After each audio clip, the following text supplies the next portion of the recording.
बिस्मिल्लाहिर्रहमानिर्रहीम। अस्सलाम वालेकुम। मैं हूँ आपकी उर्दू की मुअल्लिमा जाहिद अकबर और हम पढ़ने जा रहे हैं अपनी किताब में मौजूद बी लिफ्ट नंबर 9। इसमें तसलसल की सरगर्मी को जिसको आपने मुकम्मल किया है एक दफ़ा दोबारा देख लीजिए कि अगर कहीं पर कोई गलती हुई है तो उसकी दुरुस्ती की जा सके। इसी की मदद से हम आगे बढ़ेंगे और आज आपने जुमले बनाने की मशक करनी है सादा मुरक्कब और मुहावरात की मदद से। तो हम आज देखेंगे कि सादा लफ्ज़, मुरक्कब लफ्ज़ और मुहावरात किसे कहते हैं। ये हमारा उर्दू कवायद का हिस्सा है जिसमें हम अल्फाज के सफ़र को शुरू करेंगे मुफ़रद, मुरक्कब और मुहावरात की सूरत में। तो सबसे पहले होता है मुफ़रद। मुफ़रद किसी भी मुफ़रद लफ्ज़ जो है कहीं से भी आप उसको ये समझ लीजिए कि वो बुनियाद का किरदार अदा करता है। जब आपके पास अल्फाज होंगे तो वो आपके लिए तहरीर में, तकरीर में और गुफ्तगू में जो है वो बुनियाद का किरदार अदा करेंगे। इनसे जब हम एक से ज़्यादा अल्फाज को आपस में मिलाते हैं और वो एक मानी देते हैं तो उसको कहते हैं मुरक्कब।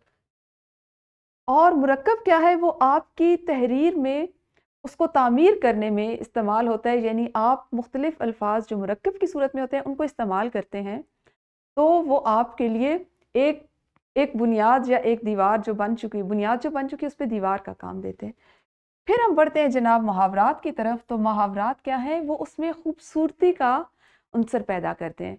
आप वो इमारत जो तहरीर की सूरत में आपने तैयार की है उसको मज़ीद खूबसूरत बनाने के लिए, उसके निखार के लिए मुहावरात का इस्तेमाल किया जाता है। ठीक है, तो एक लफ्ज़ को सादा या मुफरद लफ्ज़ कहते हैं।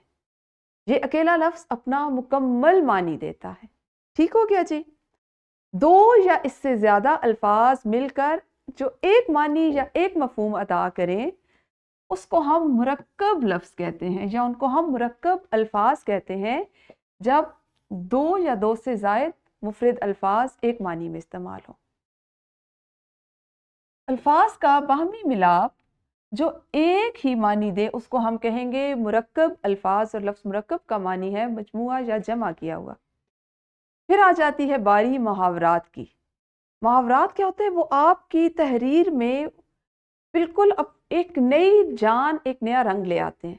क्यों? क्योंकि वो अपने असली रूप में इस्तेमाल नहीं होते, वो बदल देते हैं उसको। कैसे? पहचान क्या है कि आपके पास अल्फाज तो कुछ और होते हैं लेकिन वो मतलब कुछ और दे रहे होते हैं और यही दरअसल इनका कमाल होता है। ये अल्फाज जो मुहावरात में इस्तेमाल होते हैं अपने हकीकी मानी में इस्तेमाल नहीं होते, बल्कि इसकी बजाय हम इनको अलामती माने में या मजाजी मानों में इस्तेमाल करते हैं। ठीक है, अलामत या मजाज के तौर पर गैर हकीकी मानों में इस्तेमाल करते हैं। जैसे आंख लगना। अब मैं कहती हूँ आंख लगना, तो अगर इसके हकीकी मानों पे जाए तो ये समझ आती है ना कि आंख जोर से किसी चीज से टकराना, जैसा कि आपको इस तस्वीर से जाहिर हो रहा है कि आंख किसी चीज से टकरा जाना। तो ये मुहावरा है जो मजाजी मानों में इस्तेमाल होगा क्योंकि इसका ये मानी तो नहीं है। आप खुद जरा सोचिए कि आंख किसी चीज से टकरा सकती है? यकीनन नहीं। तो आंख लगना का मानी क्या है? सो जाना। जब हम कहते हैं ना उसकी आंख लग गई तो मतलब होता है वो सो गया। अहमद बहुत ज्यादा थकावट का शिकार था इसलिए उसकी आंख लग गई। तो ये इसकी पहचान होती है कि ये मजाजी मानी में इस्तेमाल होता है। इसी तरह जैसे आप सब ने ये मुहावरा सुन रखा होगा, नाक में दम करना। अब क्या हकीकत में आप नाक में दम कर सकते हैं? यकीनन नहीं। तो ये मुहावरा है जिसका मतलब होता है बहुत तंग करना, किसी को बहुत ज्यादा परेशान करना। और आपको तो तस्वीरों से भी जाहिर हो रहा होगा ना। फिर है जनाब बात निकालना। बात निकलना या बात निकालना, किसी मामले का जिक्र छिड़ना या गुफ्तगू शुरू होना।